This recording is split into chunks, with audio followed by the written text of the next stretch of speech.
Now vegetable. With many innovative schemes launched in the recent years, India has emerged as a leading vegetable producer of the world. Earlier it was known as duck farming, catering to urban market. Vegetable and flower have now also entered the international trade. India accounts for about 13% of world vegetable production and top in the production of pea and cauliflower. India stands second in the world production of onion, cabbage, tomato, brinjal and comes fourth in the potato production. यानी सब्जियों में हाल ही के कुछ वर्षों में कोई परिवर्तनशील योजनाएं बनाई गई हैं जिससे जो है भारत संसार में सब्जियों का उत्पादन करने के रूप में उभर रहा है। इसे जो है हम ट्रक फार्मिंग कहते हैं। इसमें क्या होता है कि खाने पीने की वस्तुओं को शहरी क्षेत्रों तक ले जाया जाता है और जो संसार में जो है 13% जो है सब्जियों का उत्पादन होता है। सबसे ऊपर जो है भारत मटर और बंद गोभी का उत्पादन करता है। भारत प्याज, कैबेज, टमाटो, ब्रिंजल और इन सब के उत्पादन में दूसरे नंबर पर है और फोर्थ इन पोटैटो प्रोडक्शन और चौथे नंबर पर आलू के उत्पादन के क्षेत्र में आता है। यानी इन सब चीज़ों का वो उत्पादन करता है। Now non food crops. Rubber is an industrial raw material. It is obtained from the latex heva type wild tree of the equatorial forest. It has long been used for erasing pencil mark. Nowadays it is used for number of purpose. Example for waterproof cloth in shoes, sole, toys, printing, electrical goods, tires, tubes, sports goods, foam rubbers, goods mattress. The pie chart shows relative share of natural rubber in production of major consumer product. Rubber needs a hot wet climates and about 300 centimeter rainfall with deep loamy soil. It is grown on well drained loamy soil. It requires cheap labor. Now area and production. Rubber plantation was introduced in 1902 in Kerala. Rubber is mainly grown in southern state of Kerala, Tamil Nadu and Karnataka. About 6 lakh small farmers are engaged in its production. Automobile industry depend upon it. Today India is the fifth major rubber producing country of the world. About 97% country demand for rubber is met from the domestic production. Production of rubber in China, India and China has come down in recent year. It was 14.46 million tons in 2015, again in 14.179 million tons in 2014. अब इसमें रबड़ के बारे में बताया गया कि रबड़ उद्योग जो है उद्योगों के लिए कच्चा माल है। ये लेटेक्स जो पेड़ होता है, रबड़ का ट्री है, उसमें लेटेक्स का चिपचिपा रस होता है और रबड़ के वृक्षों के दूध को सुखाकर रबड़ तैयार की जाती है। इसका प्रयोग जो है पेंसिल के लिए को मिटाने के लिए किया जाता है। इसका प्रयोग जो टायर, जूते, बेल्ट, फोम के गद्दे, खिलौने आदि में किया जाता है। इसके लिए गर्म आर्द्र जलवायु की आवश्यकता होती है। 300 सेंटीमीटर वर्षा की आवश्यकता होती है। इसके लिए अच्छे जल निकास तथा दोमट मिट्टी की आवश्यकता होती है और सस्ते श्रमिकों की आवश्यकता होती है। अब जो है रबड़ का प्रोडक्शन, रबड़ की जो रोपण कृषि है 1902 में केरला में शुरू हुई थी। रबड़ का मुख्य क्षेत्र भी केरल है।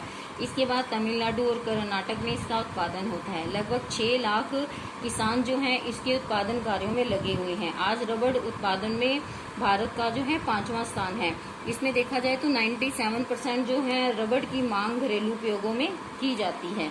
हाल ही के वर्षों में भारत और चीन में इसका जो उत्पादन है कम हुआ है, लेकिन उसके बाद 2014 और 2015 में इसका उत्पादन जो है बढ़ने लगा है। Rubber is a major industry raw material use in the manufacture tyre for wide variety of vehicle. It is also blended with synthetic fibre और यूज फॉर पेविंग गुड्स. ये आपको ऊपर बताया. इसका प्रयोग जो है गद्देदार वस्तुएं बनाने में, वाहनों के टायर बनाने में किया जाता है और भी बहुत सारे कामों में इसका प्रयोग होता है. Now fibre crops. फाइबर्स होती हैं जो हमारी रेशेदार फसलें हैं. Cotton, jute, hemp and natural silk are major fibre crops grown in India. Cotton, jute and hemp are derived from the crops grown in soil. Silk and wool are called animal product and obtained from animals. Rearing of silkworm is known as the sericulture. Silk is obtained from the cocoon silkworm. The silkworm are killed by boiling and इसके में क्या बताया गया है कि कपास, jute, सन, प्राकृतिक रेशे जो भारत में उगने वाले रेशेदार फसलें हैं। इसमें जो पहली 3 फसलें हैं जो वो उगती हैं, मतलब कि जिनको उगाया जाता है, और जो चौथी है जो रेशम की कीड़ों से प्राप्त होती है। इसमें जो है मलबरी पेड़ की हरी पत्तियों पर ये कीड़ा पनपता है, और रेशम उत्पादन के लिए रेशम के कीड़ों को पालना जो है रेशम उत्पादन कहलाता है।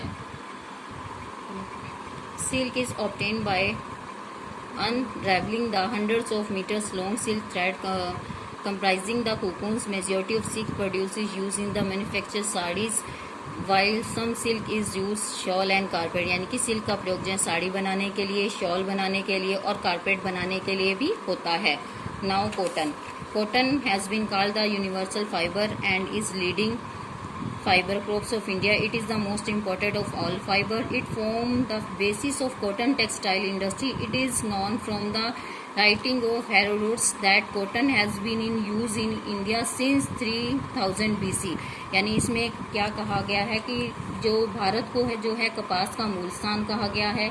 सूती कपड़ा उद्योग में कपास जो है कच्चे माल के रूप में प्रयोग होता है। यह एक रेशेदार फसल है। इसका उपयोग वस्त्र निर्माण के लिए किया जाता है, और ये इस पौधे का प्रयोग जो है हम 3000 BC डिग्री से, मतलब 3000 BC ईस्वी से पहले से करते आ रहे हैं।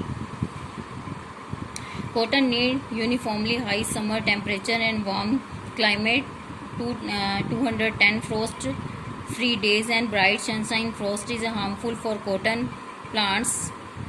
It needs slight to moderate rainfall in arid areas. Irrigation is used. Irrigation increase the yield होती है उपज per hectare as in Punjab. Cotton grow best in rich well drain loamy soil और lava soil. Types of cotton.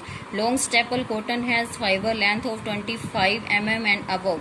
Medium staple cotton has fibre length 15 mm to 25 mm. मतलब कि इसमें जो सबसे लंबी लेंथ है 25 मीटर की मानी गई है, और जो मीडियम है 15 से 25, और जो शॉर्ट है उसको 18 mm की माना गया है. Area of cultivation. Gujarat is the leading producer cotton in the 25 total production in the country. यानी गुजरात में सबसे ज़्यादा कॉटन का जो उत्पादन होता है कितना, 25%. Black cotton soil region is the chief cotton growing area of India on the lava of soil. Now Deccan plateau, Gujarat, Maharashtra and Madhya Pradesh are major cotton producing state. यानी कि गुजरात, महाराष्ट्र, मध्य प्रदेश जो इसके मुख्य उत्पादक देश हैं. Medium staple cotton grown in the red soil area included Tamil Nadu, Karnataka, Telangana, Andhra Pradesh where yield is low.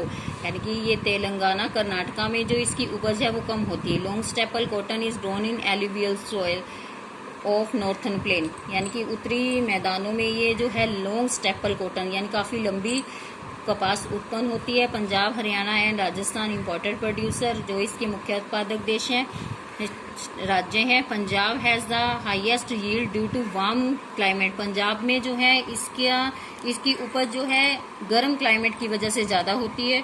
Fertile soil and facility of irrigation, क्योंकि वहाँ की मिट्टी उपजाऊ होती है और इरिगेशन सिंचाई की सुविधाएं अधिक होती हैं.